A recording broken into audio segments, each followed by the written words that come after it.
So, hi everybody, I'm Charlotte. I'll be your chair for this evening, and I am the Leicester Human Rights Arts and Film Festival's co-organiser this year. And I'm also a PhD candidate at Nottingham Trent, and I research how the UK press reported on Brexit protests. So, very interested in the discussions that we're going to be having today. So welcome to the fourth event of this year's Leicester Human Rights Arts and Film Festival. The festival runs yearly from the 4th to the 10th of December, and it's now in its 8th consecutive year, which is fantastic.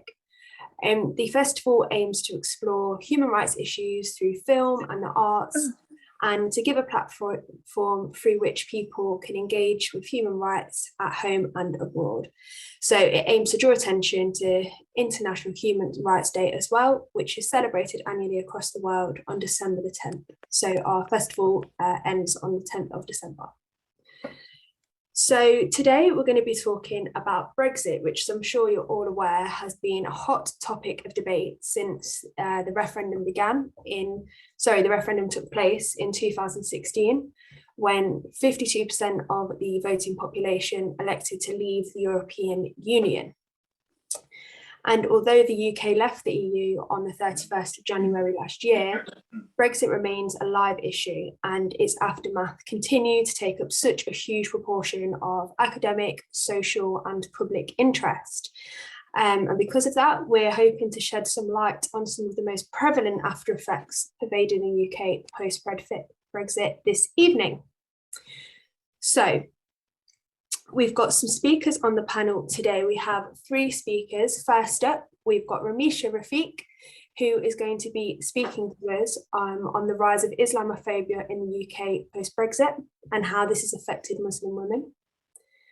We also have Josh Blamire on the findings from the Leicester, Boston and Lincolnshire research project called Identity, Belonging and the Role of the Media in Brexit and COVID-19 Britain. And this evening, Josh is also going to be talking on behalf of Catherine Taylor, who unfortunately can't attend this evening because she's fallen ill with COVID-19. So Josh will be talking on Brexit and its broader national context, drawing on research from the research project, Identity, Belonging and the Role of the Media in Brexit as well. Then last but not least, we have Tom Pratt on the 3 million view on Brexit and its after effects. So the way that we're going to structure the event this evening is we're going to have our three wonderful speakers. We are then going to have a Q&A session once the speakers have given their presentations and we've had a discussion between them. So if you have any questions throughout and you'd like to pop them in the chat, I can read those out in the Q&A sessions, but I will ask you to remain muted throughout the presentations when you're not speaking. Once we finish the Q&A, the panelists will offer their concluding remarks and we can end the evening. So just a reminder, and I'm sure it goes without saying, just for everybody to be respectful and make sure their microphones are turned off when they're not speaking.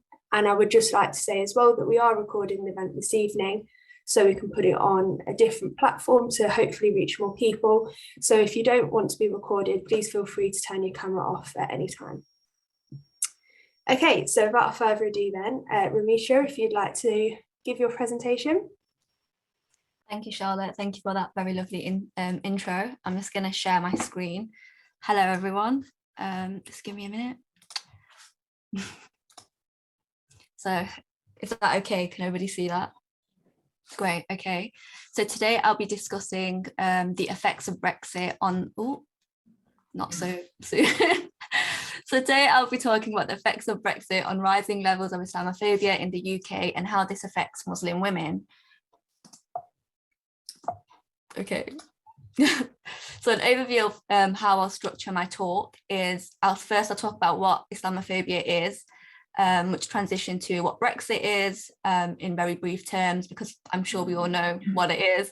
And then what gendered Islamophobia is, and I'll be providing some local examples from Leicester, Nottingham and Mansfield areas, the role of the British media in perpetuating Islamophobia post-Brexit, what's currently happening, so how legislations and social movements are reacting to the post-Brexit effects on Islamophobia.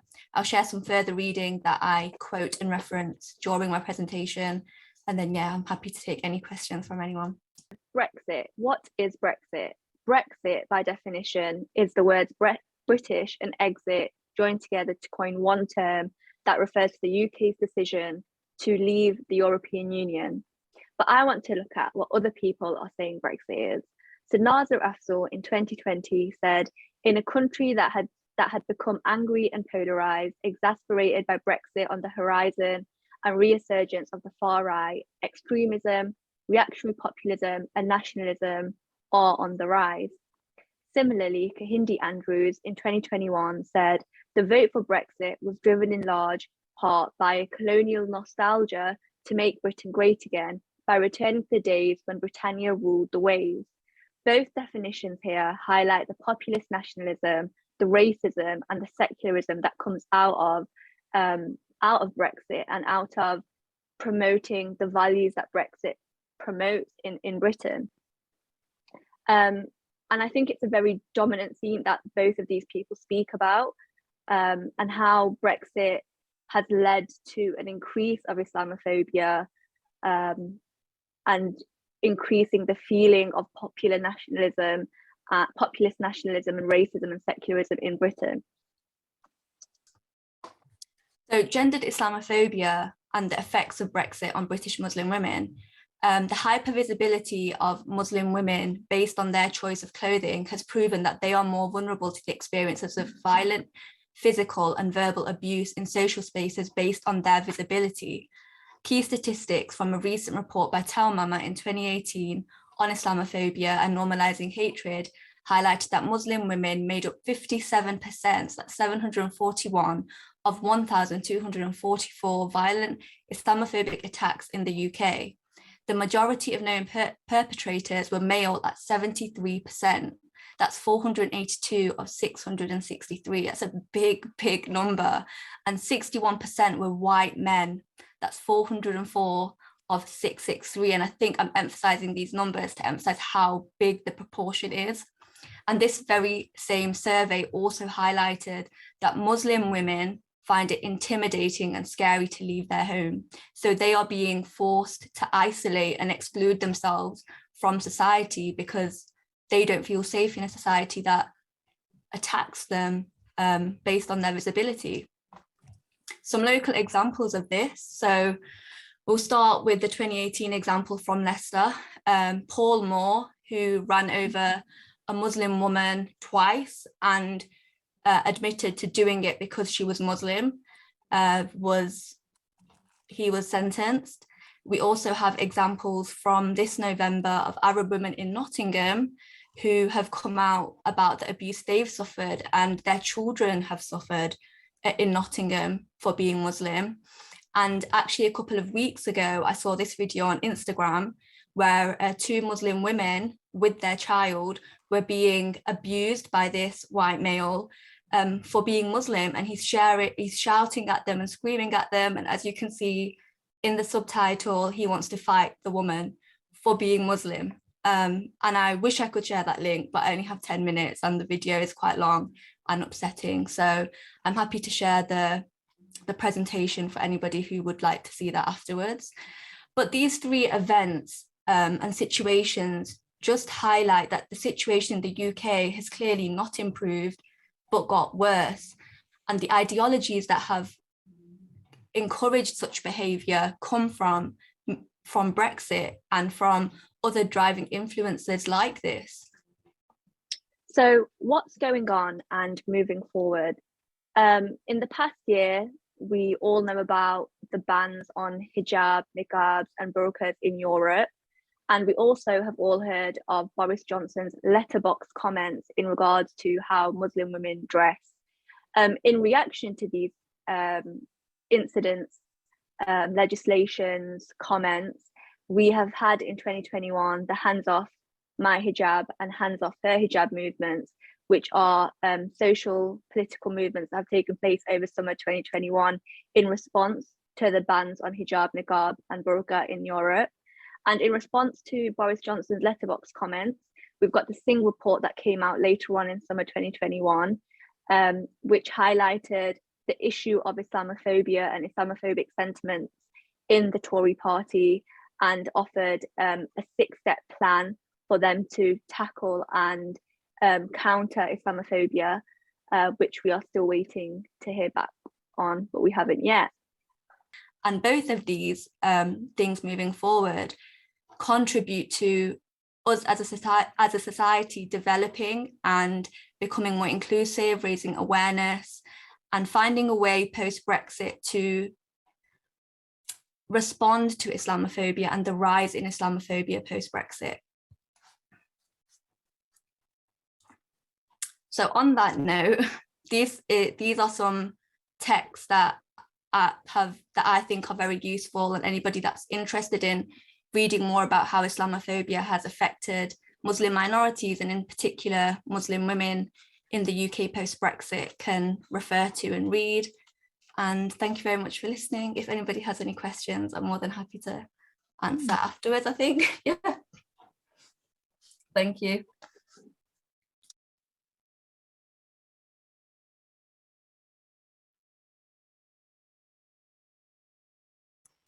Thank you. That was really interesting and such important points you're raising there. I'm hoping people have some questions because I'd love to know more. So yeah, if anybody does have any questions, just to reiterate as we go through, please just feel free to pop them in the chat and we'll get to that at the Q&A. But thank you again, Ramisha, for your presentation. So next we're going to move on to Josh. So Josh, if you'd like to share your screen.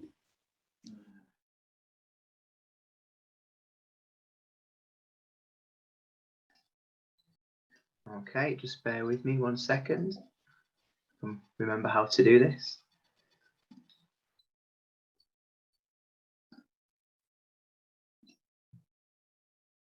So hopefully you can see a PowerPoint. Yeah, perfect. Yeah, many thanks for having us. And yeah, I should probably point out, just to reiterate actually what you said, Charlotte, I'm representing both myself and my colleague Catherine Tyler. So I've kind of got a double slot. So, I mean, probably I'm guilty of banging on a bit anyway under normal circumstances, but I'll try and wrap it up and kind of be as brief as I can. And yeah, so this evening I'd like to talk a bit about some two research projects actually we've been working on at University of Exeter with an interdisciplinary research team since late 2018.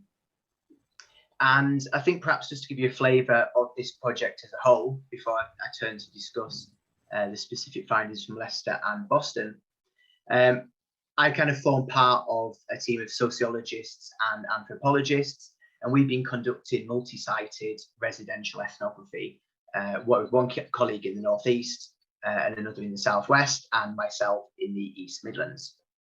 And alongside that, we're working with a team of political scientists who are conducting kind of large-scale media analysis and panel surveys to explore these issues as well. And so very much the ethos of our project is to try and kind of capture some of the broader public, political and media narratives that kind of constitute the landscape of Brexit, and then to see how they kind of operate alongside and in tandem with these kind of rich, fine-grained, everyday experiences of different people living in very different places in what we're kind of calling Brexit Britain. And so today it's kind of principally the findings of the ethnographic fieldwork in Leicester and Boston that I want to share with you. And hopefully that will go some way to illustrate the complex and diverse kind of individual perspectives and experiences which we've learned come to shape people's Brexit narratives. And then through doing so, hopefully we'll be able to see some of the different forces that are operating to produce Brexit and some of its after effects, which I'm sure we'll come on to discuss. And so just to give you a sense of the research project overall, our fieldwork began in, as I said, late 2018. And by the time of that first national lockdown, we'd conducted over 180 in-depth interviews as a team, exploring people's views on Brexit across different field sites in England. And so when the pandemic broke in March, it struck us that COVID was very much like Brexit, is a social and political process that has wide-ranging implications for British society. And so what was initially Project One on Brexit we'd kind of extended to study people's views and experiences of the pandemic. And so we kind of had two projects working side by side. And we basically returned to re-interview online the people that we spoke to during the Brexit research. And so while tonight I want to focus mainly on the findings from the Brexit research, I think it's important to say that really we're kind of through this project trying to capture people's narratives through Brexit, COVID, and most recently Black Lives Matter. And so some of that will be kind of reflected in the research findings that I want to talk about. Though, of course, if there's anything I don't quite cover that you're interested in, please just feel free to ask during the discussion. And so within these different field sites, we've been talking to a wide range of different people who voted both Remain and Leave, who sit perhaps across the political spectrum and have different identities of age, class, ethnicity, and migration and citizenship status. And we've been speaking to people who may have been actively campaigning for or against Brexit, as well as kind of members of political parties, members of community organisations, people from very different walks of life, very different occupations, so farmers, fishermen, solicitors, social workers, students, retired people. And through this field work, we've been getting out to the countryside, to the seaside towns, post-industrial cities. And so we're really trying to bring to life really the kind of places where we've been involved in doing this research. And so many of the people I've spoken to may have been born and bred in either Leicestershire or Lincolnshire, and others had roots in other parts of Britain. And some, of course, had arrived from further afield, but had come to call the place their home. And many may have had roots in other parts of Europe, as well as South Asia, East Africa, or the Caribbean. And put simply, at the outset of our project, we were mindful, but also sceptical of the ways in which Brexit, I guess, had been framed within public, political and media discourse. And these sometimes quite universalizing narratives that we wanted to interrogate. So it's not really to say that there's no evidence or no reason why these narratives may have emerged, but we see them, you know, things are much more kind of complex than that. So to give you an example, this discourse of the Leave voting North voting so because it's left behind. So those kind of things we wanted to get at and challenge. So what did we find out? Well, I should say that this research is still very much ongoing, but just to draw on some kind of generalized findings from across the different field sites. And during the interviews, we really spoke with people for quite extended periods of time. So that may have been kind of over 2 hours initially, before going back for informal discussions, perhaps in people's homes, in cafes or pubs, or even just walking around people's neighbourhoods and talking about their place. And we really tried to create a space where people felt open and free to talk about the issues that were important to them in this current moment that we're calling Brexit. And so while some people were kind of really took the opportunity, I suppose, to talk about what they saw as the rights and wrongs of the political process of Brexit. So that could have been kind of wranglings in Parliament through to things around the general election. We really found that it was about much more than that. And so some people really drew on their biographies. So who they were, what they were doing, what they planned to do, and what they'd done with their lives. And that included very much their place-based biographies. So this is about kind of where they lived and what it's like to live in their current kind of city, town or village. And they were doing so, therefore, to kind of make sense of their vote for Brexit. And we found that people's politics of Brexit across both Remain and Leave really comes to kind of encompass their sense of social justice, fairness and equality. And people spoke about inclusion and exclusion in society. People talked about access to resources and who should have access to those resources on the basis of different identities. And principally, and this is what I want to go on to talk a bit more about, we learned about people's sense of living in their particular place and how that may have come to change. So how people were identifying or disidentifying with the place where they live, and how that was connected to different social, economic, and demographic and political change.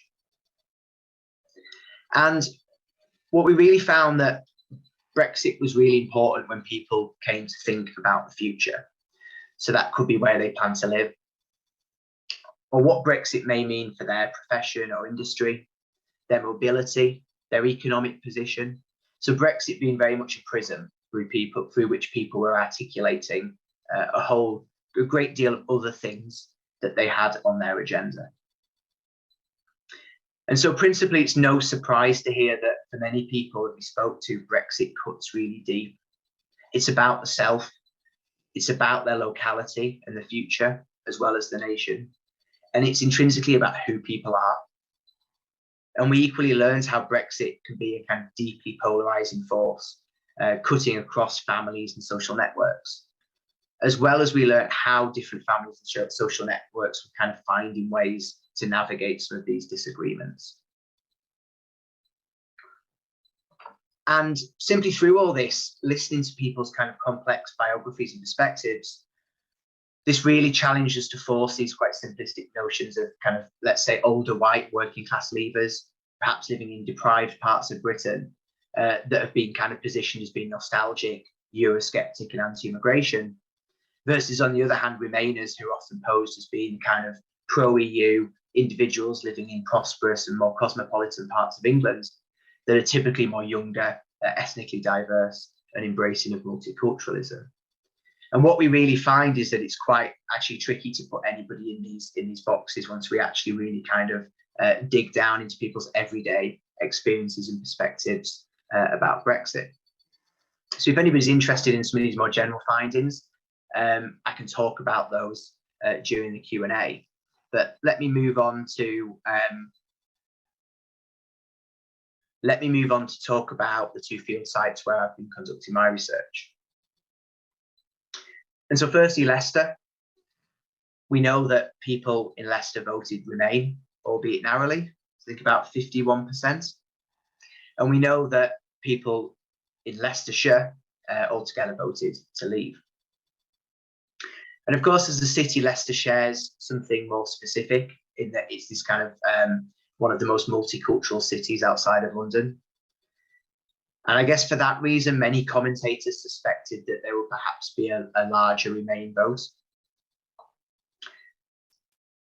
And what we found, or what I found in the conversations I had over that period, was this particular backdrop of ethnic diversity, of multiculturalism, and in particular, specific stories of post-colonial migration really helped to shape how people were making sense of Brexit. So this really becoming a kind of reference point for both Remainers and Leavers in reflecting on their reasons for making sense of Brexit. And in a way that really wasn't replicated in many of the other places where we were conducting research. And so people reflected on their everyday experiences of living in this multicultural city and talked about a sense of civic pride and attachment. So, for example, people would say that they couldn't imagine living anywhere that wasn't as ethnically diverse as Leicester. And people reflected on the journey that Leicester had been on and the positives that they saw that 1970s post-colonial migration had brought to the city. And for some people, these stories of East African Asians settling into the city and building their way up, which of course is very much a dominant narrative in the kind of history of Leicester, then became a reference point to help people make sense of kind of more contemporary migration into Leicester, such as post-2004 EU migration. And so out of this comes arguments like Eastern European migrants just need more time to integrate into the city and into the nation.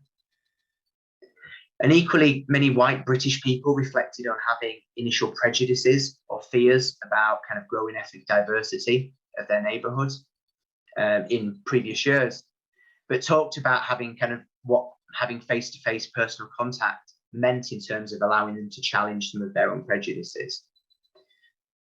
So this all kind of shows, I think, how Leicester's ethnic diversity and sense of multiculturalism becomes relevant in terms of this kind of narrative about Brexit in Leicester.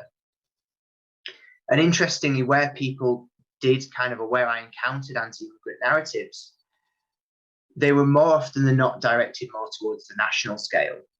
So people would make arguments like, this has worked for Leicester, but the country is simply full up.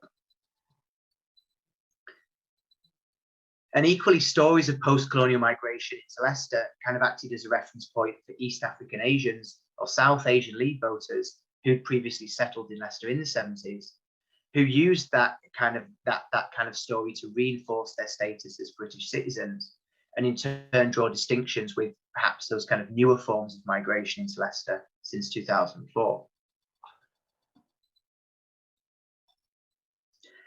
And of course, other minority ethnic peoples spoke about receiving anti-immigrant and racist abuse in the wake of the referendum campaign. And I heard a lot about this kind of climate of hostility, which had since emerged. And many people kind of highlighted these high-profile examples of racism that had taken place within the city. And some people spoke about how kind of receiving, or perhaps even just hearing about these kind of instances of racism had really unsettled their attachment to the city.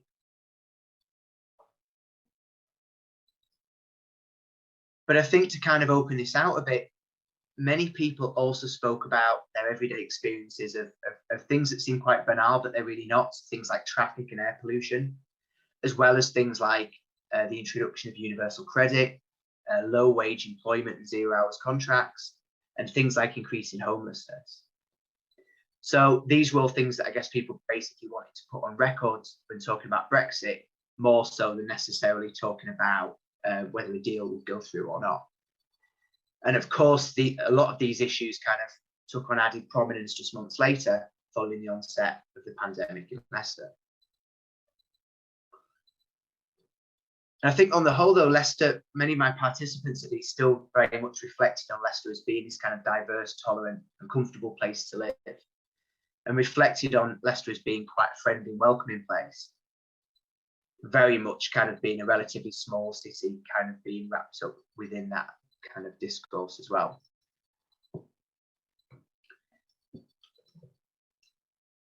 So just to shift over in the last kind of 5 minutes to Lincolnshire and Boston.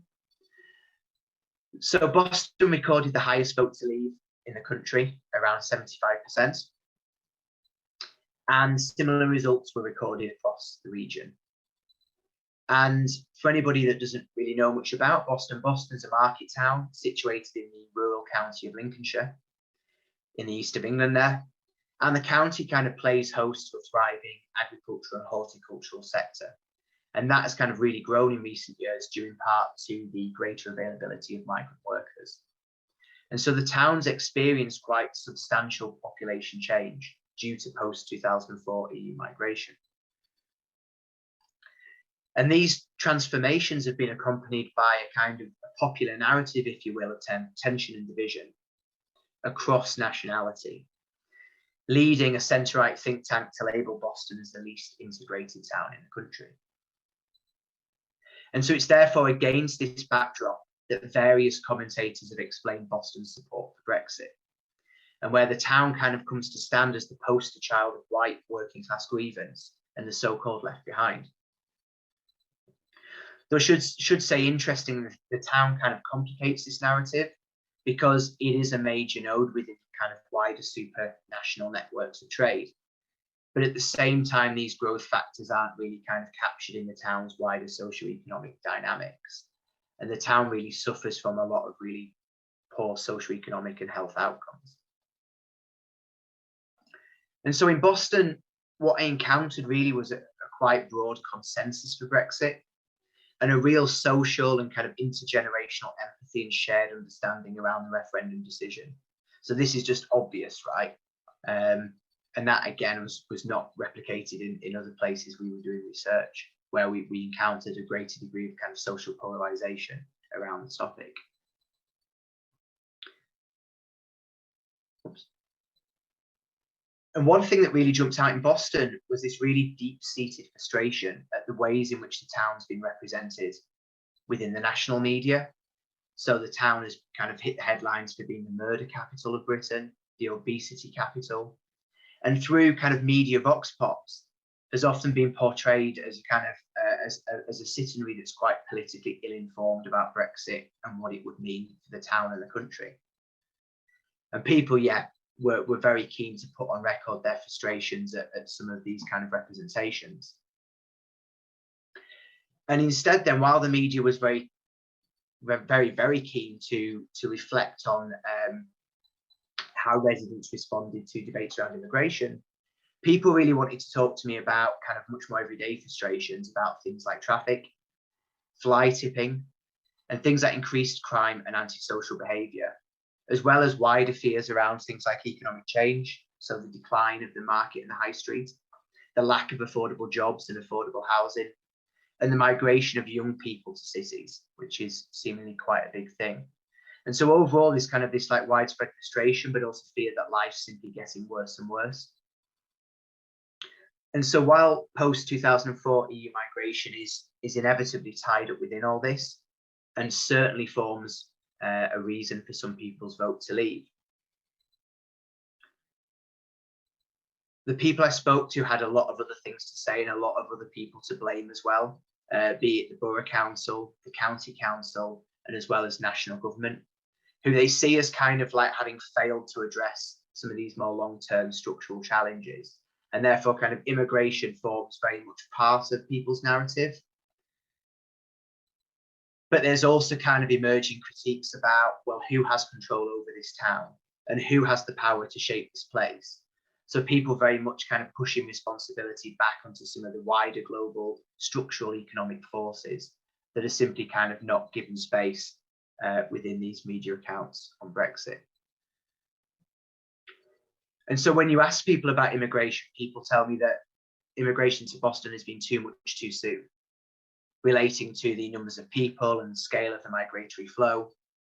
And people talk about how they don't really perceive this to have been supported with the necessary investments in infrastructure spending. So for example, things like access to a GP. And basically then as a result, unlike in Leicester, immigration is perhaps currently being seen as something which is at best to put up with, rather than something which may be seen as kind of being additive to the town and then could be incorporated into the local identity. Although I think some people are kind of like moving to tell me that had the town been better resourced and kind of received more proactive local governance, there could have been perhaps greater potential for this. And maybe in that regard, Leicester kind of offers some lessons. And the kind of final thing to say is that a lot of the commentary has ignored the ways in which both English people and EU migrants are already kind of coming together and actively working or trying to work things out. And I think this does offer hope for the future. So speaking to many EU migrants, they're kind of again describing a climate of anti-immigrant hostility and describe sometimes feeling unable to fully participate in civic life. And we've heard a lot about the multiple barriers that exist to that. And so in that sense, I don't want to romanticize this process, which is highly kind of fraught and turbulent. But that said, what I do want to kind of say is that there are a plethora of community initiatives that are currently working really hard to overcome some of these challenges, to facilitate social cohesion, and to build on these kind of many moments of intercultural understanding and solidarity, which we can see. And so in terms of Boston, I hope that, again, providing a kind of richer and more complex portrayal of the town will help to kind of flesh out some of the dynamics which help to shape the Brexit vote. And so really in final minute, just to sum up and to offer some kind of concluding thoughts, we really argue that these large-scale media discourses have certainly been far from helpful and have often contributed to a sense of social polarisation which has come to define Brexit. But by opening up space to hear what ordinary everyday folk have to say, we're looking to come to try and challenge and complicate some of those frameworks. And through my focus on Leicester and Boston, I've tried to highlight really how the value of doing this multi-sided ethnographic approach, we can see how people's Brexit narratives are very much located within place, and the kind of logics of identity and belonging that kind of exist within that place. And a final word on COVID is to say that, okay, what are the after effects? Where do we go from here then? When we returned to speak to participants during the pandemic, we were again struck by the resonances in terms of how people's fears and anxieties related to growing inequality, threats to social cohesion and multiculturalism, their sense of belonging, as well as to the future of the place that they live. And people were equally keen to talk about their fears for the ongoing role of the media and their trust in both local and national politicians to solve some of the problems. And again, this all kind of cuts across identities of Remain and Leave, as well as the different identities that people may have on COVID, which again, I think is making this quite tricky to get our heads around, let's say. I'll stop there. Thanks very much for listening. Thank you, Josh. That was really interesting. That's the first study I've heard actually to do with Brexit, specifically about Leicester. So very interesting, those findings. Thank you. Tom, you're next, if you'd like to share your screen. Great. Can everybody see that? Hang on. So firstly, thank you everybody to especially to Ambrose for inviting me tonight. Actually, am I sharing the right screen? I don't think so. We can see a Word document at the moment. Oh, sorry. Okay, hang on. Done. Hang on a minute. Okay. Gonna pause the share. That's your PowerPoint, so that one's all right, I think. All right. Tell you what I'm going to do. I'm going to just do that, and then so I just want to be able to read.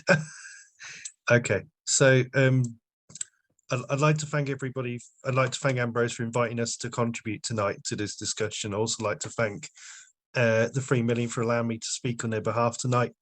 I'm going to talk about the background to the 3 Million's work and some of the problems faced by EU citizens living in the UK and the emotional impact of what's happened over the last 5 years. So for me, I was born in Birmingham and I've lived there all my adult life. It's a very multicultural place, a very diverse place, a lot like Leicester. And I also, years ago, I studied at the University of Birmingham, and I studied, worked, and I mean, let's be honest, as all students do, partied with lots of people from all over the world. And I have many fond memories of, interacting with people from across the world, especially European students. And Brexit, in a way, and the impact that it had on European citizens really broke my heart, because basically it's threatening people who made their lives in the UK. The referendum vote, the Leave vote, it was basically many European citizens weren't allowed to vote in that referendum, as well as British citizens living in the EU. Before the word Brexit was even invented, millions of EU citizens had settled in the UK through freedom of movement and lived their lives as enshrined in the European treaties. But with the referendum vote, that was completely threatened. The 3 Million was formed immediately after the referendum to protect and defend the rights of EU citizens, give them a voice in British politics, and also to help them to basically understand their rights as it stood. The 3 Million was so named because that was the estimated number of EU citizens living in the UK at the time. I should note it's sort of politically neutral, so it doesn't have any party politics, and in fact it didn't take a position on Brexit. Its sole focus was making sure that European citizens got a good deal and were protected whatever came as a result of the withdrawal agreement negotiations and subsequent trade deal negotiations. I think hopefully you can see one of my colleagues meeting Michel Barnier, the chief Brexit negotiator for the EU, and last week failed French presidential candidate.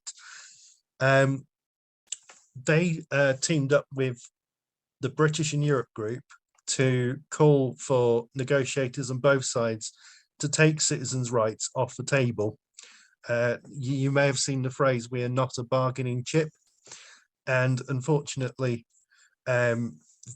despite those kind of calls to unilaterally grant EU citizens the right to stay, there was some emphasis on it right up to sort of the final sort of votes in 2019 and 2020.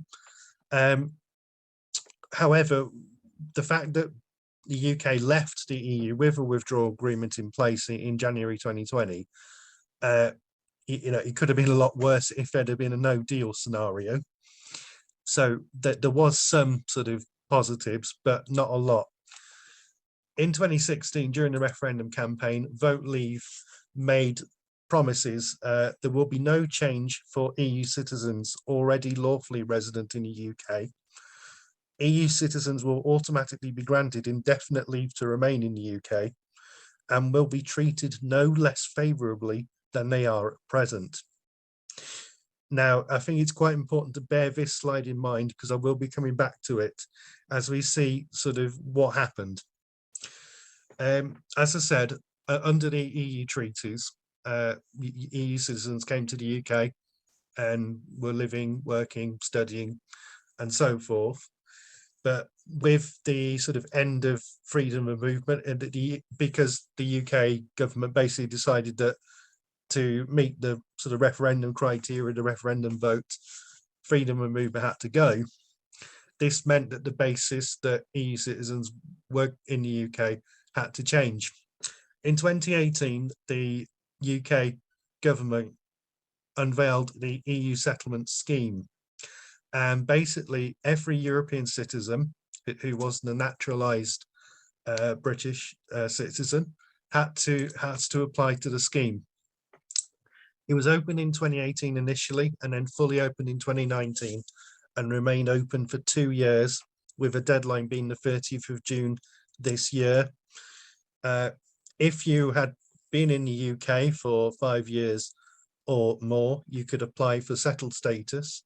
Whereas if you moved to the UK before December the 31st of 2020, you'd have to apply for pre-settled status. If you a European citizen that's come to the UK after January the 1st this year, that's a whole new immigration system altogether. But for the purposes of the EU settlement scheme, it was EU citizens that were in the country before the formal Brexit. All EU citizens had to apply, and this included a number of groups who could be considered vulnerable. For a start, older people who have lived in the UK for years and previously never had to worry about their status, even if they hadn't naturalised. And the example I've given actually from Birmingham was a lady called Gabriella Muller who married a British musician. She met in Germany in the 1970s. She moved to the UK in 1974 and settled in Birmingham. And she had 3 children, British, and she's had grandchildren, and they're all British. However, she never naturalised, so she's still German. She didn't get a vote in the referendum, and it was very close to the deadline when she received a letter from a good friend of mine, a local activist and settled volunteer, Izzy Knowles, which basically pointed out to this Gabriella that she needed to apply for the settled status on the basis that if she didn't do so, she could be considered to be sort of living illegally in the UK. So she did this, and she kind of warned others that they needed to do it, or otherwise they would be really threatened. The consequences of not applying for settled status and not be granted status are very severe, because it means that EU citizens who don't have a status are subject to the hostile environment. It basically means that you can't get a job, you can't claim benefits, you can't even open a bank account. You're basically essentially forced out of the UK because you don't have a status. Another group of individuals who are quite vulnerable, and most people kind of wouldn't realise might need to apply for status are children, even babies. It's not always the case that a baby born on British soil assumes British citizenship. So it was really important for every member of the family to check that they didn't have to apply for settled status. And another big issue with sort of children in care, particularly under local authorities, is that it was feared that they wouldn't be, nobody be checking if they needed to apply. And so again, they could actually be in the UK, living in the UK legally, and risk being deported to somewhere that they might not sort of know about or never been in their lives. It's quite sort of Kafkaesque, I think. Another element of the settlement scheme is that you had to apply online. There were paper applications, but they were very, very hard to obtain. And I think that it was eased 2 weeks before the deadline. But on the whole, people had to apply online. And this could be very difficult for people who aren't IT literate, or they don't have the right equipment, or they would struggle to scan the documents appropriately. And as you'll see from the next slide, you also, once you've got your status, you have to use, again, use the website to prove it. You have to share a code with your employer or the job centre, and you know, there's no physical proof, which is something the 3 Million are really campaigning about, which I will sort of talk about in a bit. Basically, there's a lot of there's a lot of sort of issues and interconnecting parts with viewing and proving your status, such as the website working, the server being up, having the right document, because passports can change. And if sort of one part breaks down, it becomes really difficult to be able to view and prove that status. Another sort of element is that with the settlement scheme, there were actually over 5 million applications. Not all, most of them successful. However, there is a massive backlog of applications. In May of 2020, the government's webpage said that a decision on an application should be made within a month. And yet there were some people who are still waiting for a decision. There are some people who waited 2 years for a decision to be made on their application. It's estimated currently that there are still 380,000 applications that are sitting with the Home Office that need to be cleared and decisions made. At the current rate that they are processing applications, it's estimated it's going to take till May 2023 to clear the backlog. And so that's basically potentially 380,000 people whose status in the UK is at the moment unclear and maybe not likely to be for the foreseeable. Another sort of element for those with the sheds, with those already with pre-settled status and settled status, is again trying to view and prove your status. Now, unfortunately, unlike other groups in the UK, like British citizens have passports, birth certificates, and other migrants, citizens of other countries coming to live in the UK, they have cards illustrating their status that they can show. However, EU citizens have to do it all digitally, as I've sort of said. And this causes real problems because despite campaigns pointing out that this has changed for EU citizens, they can they're not supposed to show a national passport because the UK is no longer part of the European treaties. Companies still want to see physical proof, and when some workers actually try to point this out, the companies have actually turned around and sacked those people even if they've worked for the same company for 20 years, simply because they now can't show physical proof of their status. We encourage people to report these issues on our, and I will share details in the chat as well. But basically encouraging people to report it, and also report the issues to their MPs, to their embassies and consulates. And there's also the Independent Monitoring Authority, which was set up under the withdrawal agreement to monitor the rights of EU citizens in the UK. And they basically can check the power of the government and make sure that they are upholding their commitments under the withdrawal agreement to EU citizens and their families and other connected people. I want to last think about the emotional impact of Brexit.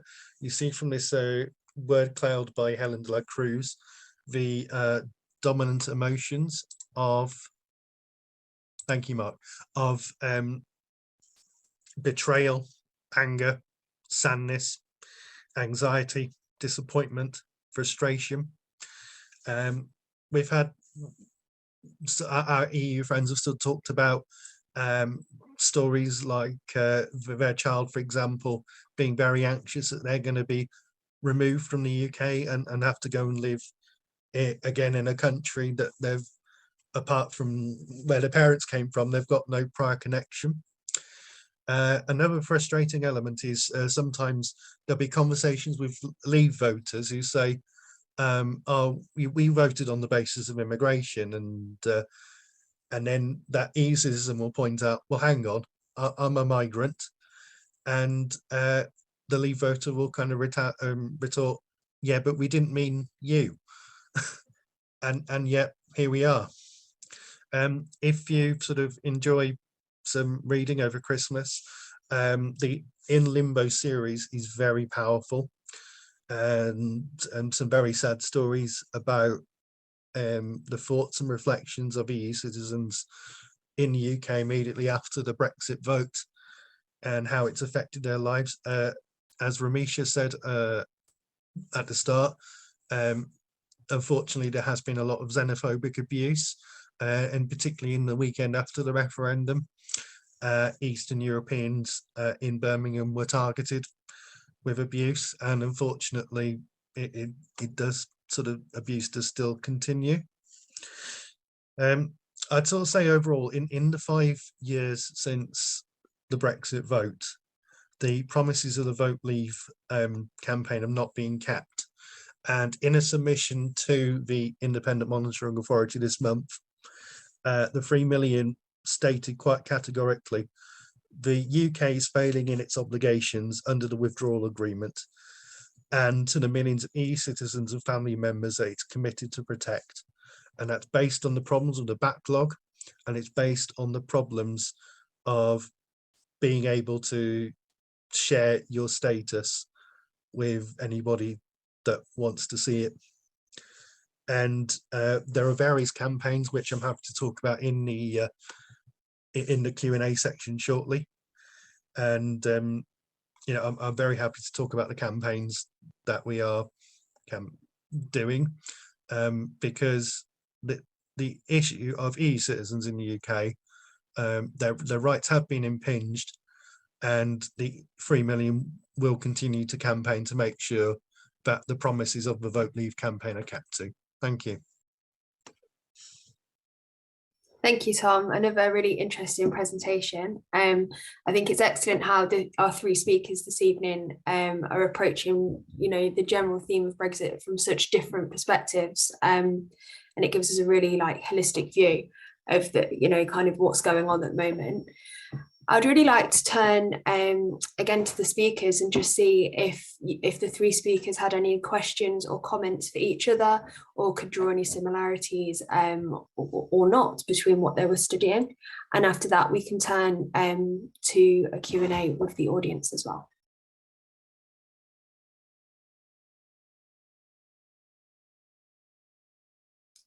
I definitely saw some parallels and links. Like I could see how nationalism and othering was kind of coming up in what you guys were saying, and the whole belonging and not belonging and home and identity. And at home and identity has been a big theme in discussions and debates post-Brexit. And I could see that although your topics were very different to mine, those themes were still very dominant. So yeah, I definitely saw that across.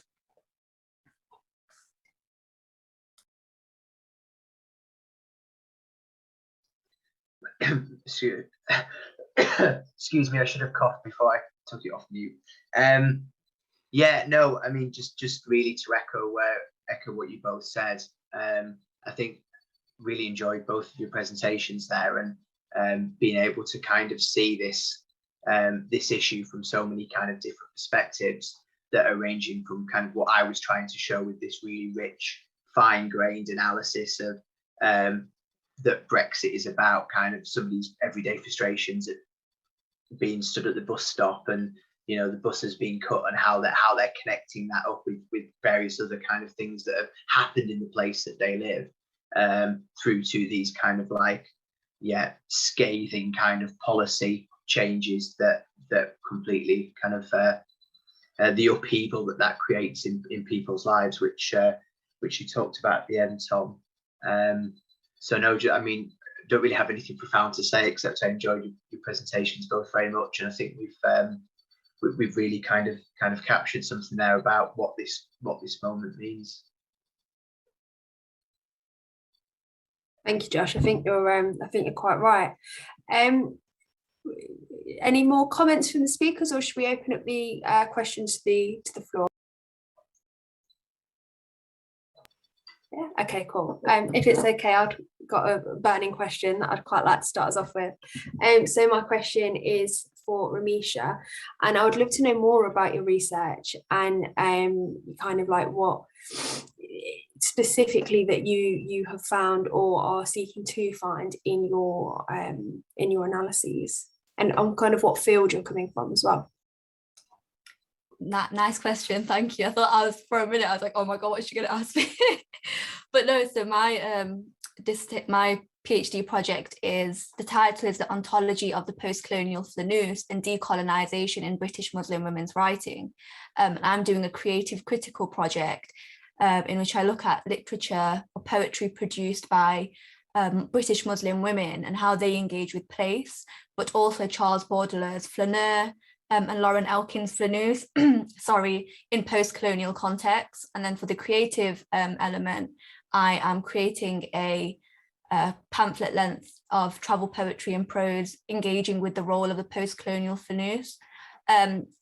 Directly linking to this, something that I'm interested in is how the post-colonial flaneurs has had to adapt post-Brexit and post-pandemic.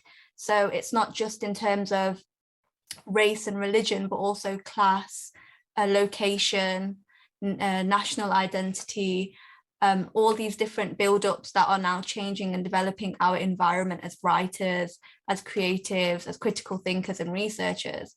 And something that I guess I want to get out of it in context of this is within decolonisation, within British Muslim women's writing, is how British Muslim women writing is kind of becoming more visible, and how these women who are usually spoken for or looked over or oppressed or reduced to a box or a symbol of something are using creative platforms to voice their views and to actually be given a voice to speak from their perspective as opposed to being spoken to, and how that's changing the narrative around how Muslim women are perceived in Britain and wider Europe. So things like hands off my hijab or hands off her hijab, these are like, you know, things that are starting to come through in spoken word poetry. And a lot of people like Suhaima Manzoor Khan or Munira Pilgrim are really vocal about how their British Muslim woman identity within Brexit and the pandemic and British identity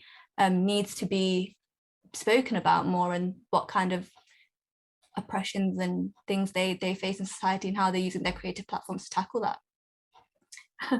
That's incredible. That sounds amazing. I'll definitely be following your work closely.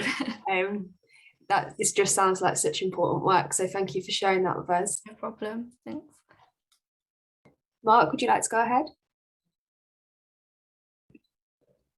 Yes, thank you. My question's for Ramisha as well. So I was just wondering if you could steer me towards any sources in particular to read about any, I suppose, really clear correlations between Brexit and increase in Islamophobia. Yeah, sure. There's some in the recommended reading that I had on my slide, but Yeah, two I took a texts are jumping. screenshot of that. Which one? Any in particular from that slide? Would you say? Yeah, so Martin Qureshi's I Refuse to Condemn, there's a completion of essays, and there's a couple of essays in there that directly address how Brexit has affected the experience of Muslim minorities and the rise of Islamophobia in Britain. And Tariq Madood's essays on multiculturalism and secularism mention Brexit in a particular point as well, and how it's affected secularization and how it impacts how we view multiculturalism, and how that consequently impacts Islamophobia and Muslim minorities in Britain. The two texts. Thank you. Perfect. Okay. Thanks. Ramisha, if you maybe could pop those in the chat, and then if anyone wants to follow up on them later, they might be able to do that. Thank you, Mark. Ruby? Hi there. Sorry, I haven't got my video on because it's the evening and you know how it goes. So I just want to say thank you to you all for your very insightful talks. I had a question for Josh in particular. Basically, your presentation was about the identity inequalities in media and the impact of media, especially during COVID and Brexit. What I was more interested about is how, did your piece of work ever gear towards the representation of the minority communities that were targeted as a result of not only Brexit, but also the spread of COVID? Because I have worked in this area for quite a few years. And, my particular interest is there was articles shared that was directly targeting the Pakistani community for the increase of COVID, but they also BBC in particular and a few other media outlets were also targeted by some, some left-wing groups in terms of the representation of particular communities within their articles that was talking about COVID. So you had this subliminal messaging that was actually being shared. So whether they weren't saying or not, this idea that the BAME community were to blame, when actually the reality is there was a lot of health inequalities that the BAME community were facing because of the socioeconomic background, hence why COVID was increasing in that particular community. So what I wanted to ask was, I know that's quite full on, is did your piece of research ever go into that narrative? Because I think whilst your research is, fantastic, you're missing a very, very crucial point there that needs to be addressed and needs to be acknowledged. Brilliant. Yeah, thanks for the question. And just to say, it's definitely something I've encountered in my conversations with people in Leicester, particularly ethnic minority participants who were very keen to raise a lot of the issues actually that you mentioned in terms of the representation of particular communities in Leicester. Lots of people were kind of, really, particularly with regards to the local media. So the Leicester Mercury was coming up quite a lot as what was the Leicester Mercury, as well as kind of Leicester City Council's role in terms of kind of increasing social polarisation within Leicester, in terms of the blaming of different communities. And what was kind of the local media's responsibility, what might kind of more responsible journalism look like, are the kind of questions that were coming up. So they were kind of prominent within some of my interviewees' narratives, so to speak, particularly with the role we're doing with the political scientists in terms of trying to map some of this. Hasn't yet gone in that direction, but this work's kind of still ongoing. So I think I can't really kind of give you a very strong answer to that question, but it's probably a very helpful steer actually for where we might be able to go with particularly some of the Leicester-based material, I think, and connecting that up with some of the things that we've been picking up in the interviews.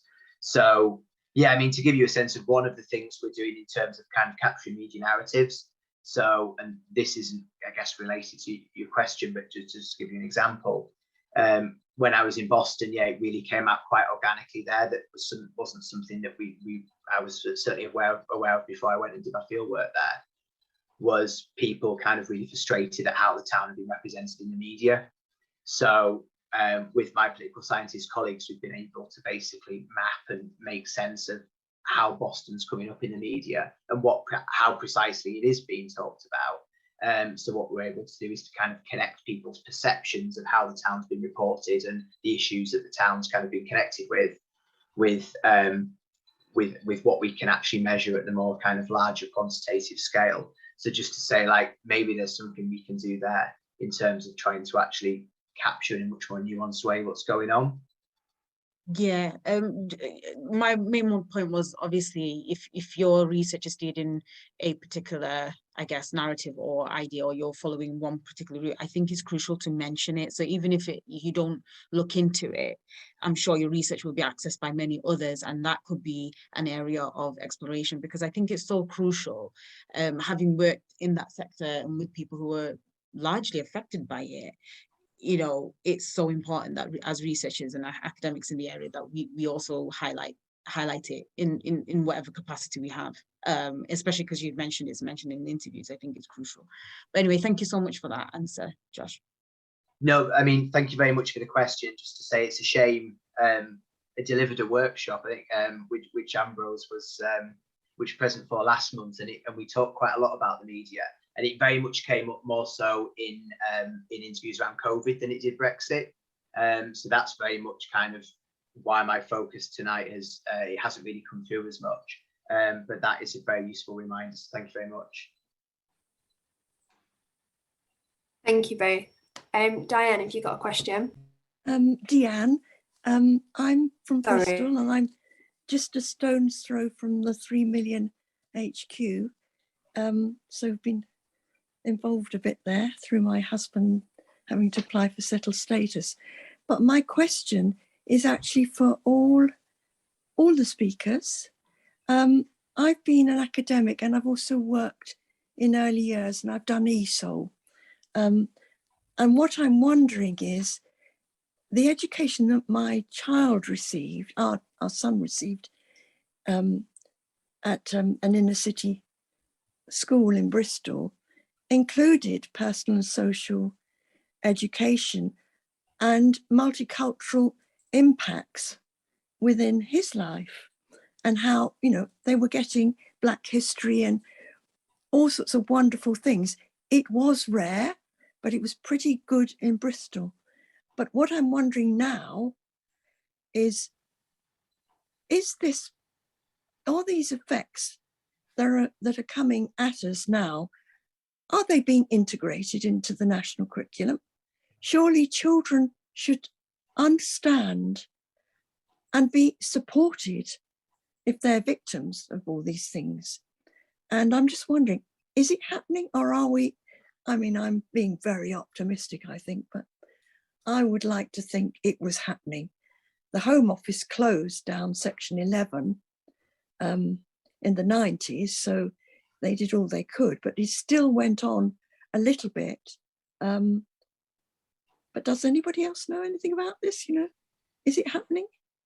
Are children getting a good menu of these effects? I think Of all ages. Does anybody know? My personal opinion is that there's massive room for improvement. I don't think they're being taught enough from early years. And I think there are still microaggressions that, you know, exist towards minorities that aren't recognised and taught in schools, such as gendered Islamophobia. There was a Tell Mama report about how young Muslim girls in primary schools were being segregated and questioned about why they wear the hijab, and there were implementations there of them being forced to wear it, and that kind of affected them in terms of being bullied at school because there wasn't awareness about what they were wearing or who they were. And things are happening, and there are movements like Islamophobia Awareness Month, and these things are starting to grow, but there is room for improvement. And I would say that although there are glimmers of hope, a lot still needs to be done. Thank you, Ramisha. I would agree with you. I saw, Tom, you unmuted yourself there. Would you like to expand upon that? I did, yeah. I suppose, well, so actually one thing that we have had stories of is like children at school, basically, whereas previously their European identity wasn't really fixed upon before the referendum. After the result, lots of taunts of you're going to get sent out, going to get sent home, you're going to have to go back to kind of where you belong. And I'm sort of paraphrasing here. So I suppose in a way, like the wider national debate does impact on the kids. I'd sort of say, I mean, I'll be honest, I don't have any kids, so I can't really sort of talk about the education they're receiving at the moment. But from my own experience, like the broad sort of history, I'm technically historian by kind of trade, academic trade anyway. And we sort of focused on a diet of the 20th century, the rise of fascism, the Cold War, and sort of not much in between. It does kind of build a bit of a picture. And I think when you look at some of the people advocating Brexit, for example, they come from a very, let's say, jingoistic proportion. I think you only need to look at Marc Francois, for example, and his Spartans and military aspersions to sort of see that. So I think it does kind of bleed into the national conversation, and if a sort of syllabus, if they're not updated, there's obviously, hopefully we do want to sort of see more of the types of things that Ramisha and Deanne have called for.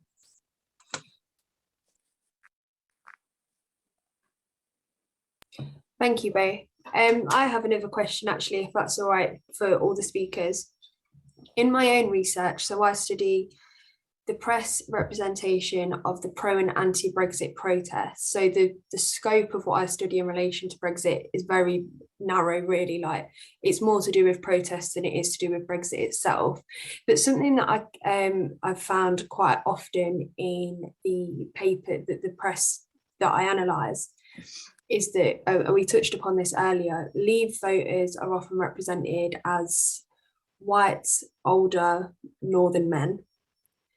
And the Remain voters in some of the press are often represented, again, as white, middle class, more wealthy people that are from London. And in both dichotomies here, the focus seems to be a lot on white people. And I wondered if, my question really is, in your research, does this crop up? And also, do you think that non-white people are underrepresented in Brexit research more generally? Good question.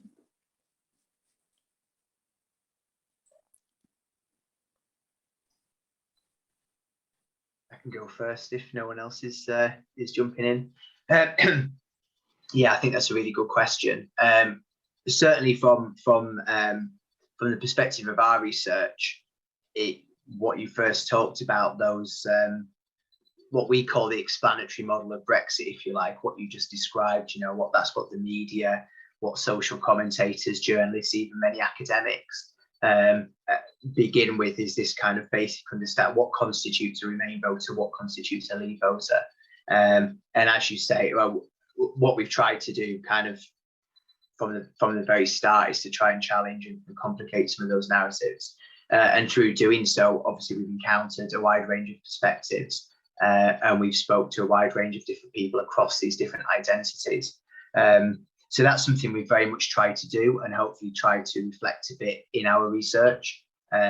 Maybe perhaps not had the time tonight to do full justice to that, but to try and kind of explain about, okay, well, what is it from the perspectives of particularly in Leicester, which is a very ethnically diverse place where we've been conducting research. What kind of frameworks and what kind of experiences provide the backdrop to how many non-white people are thinking about Brexit.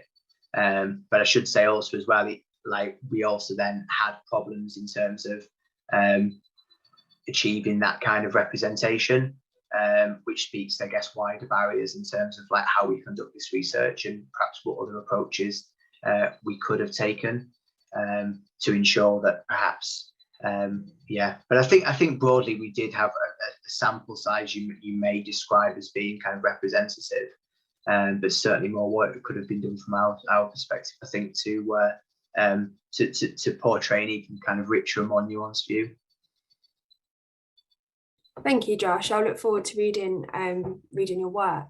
Ramisha or Tom, do you have anything else to say on that? I think your question, sorry, Tom.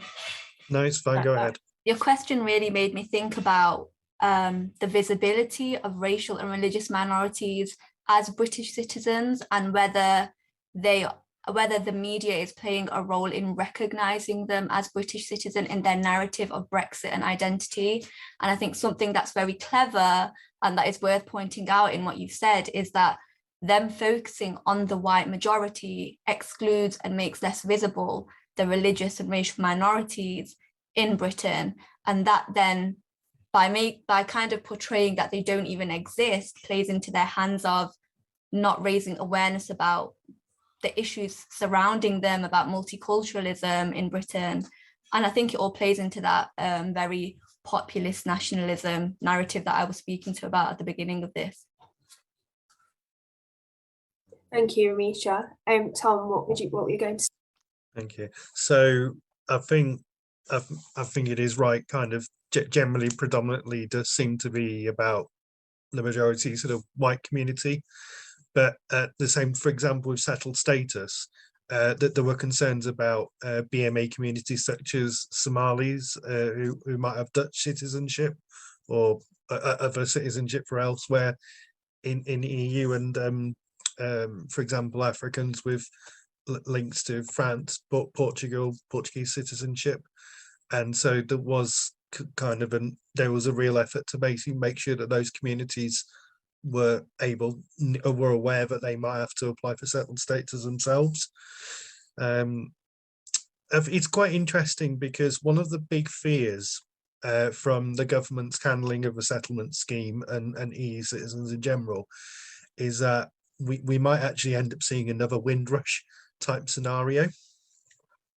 And it's kind of interesting in some ways, because some of the people that were been affected by Brexit, it's made them actually realise how badly treated marginalised ethnic minorities and other marginal groups in our society are. So one of my colleagues, Monique, actually, she in 2016 she received a letter from the Home Office basically telling her to, and I'm paraphrasing here, to basically, leave the country because like you're not welcome. And the thing is, she had British citizenship, and so she's been given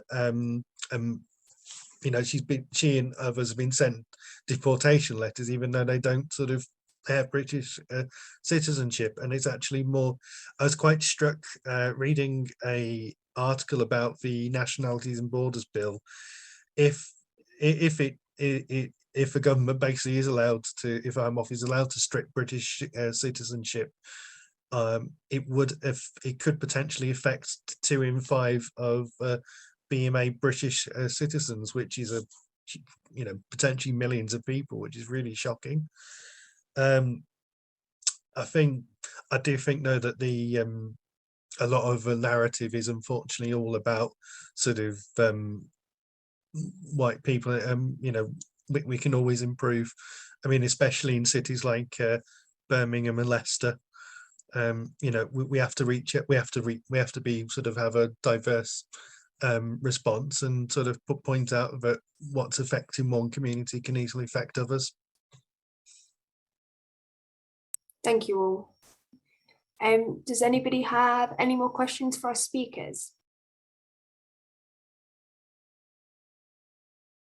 So we have 5 minutes till the end of our session. So if nobody has any more questions, I'd just like to invite the speakers just for 1 or 2 minutes or a sentence to just kind of offer their concluding remarks about what they've spoken about tonight.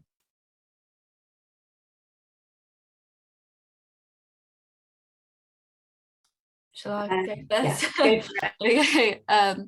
In conclusion, I'd just like to say that it's really important for us all, no matter what section of society we're working in, what space or place, we raise awareness just by a simple conversation, whether that's engaging with Islamophobia Awareness Month, Black History Month, with debates on Brexit and how it impacts minorities, whether that's European, whether that's a racial minority or a religious minority.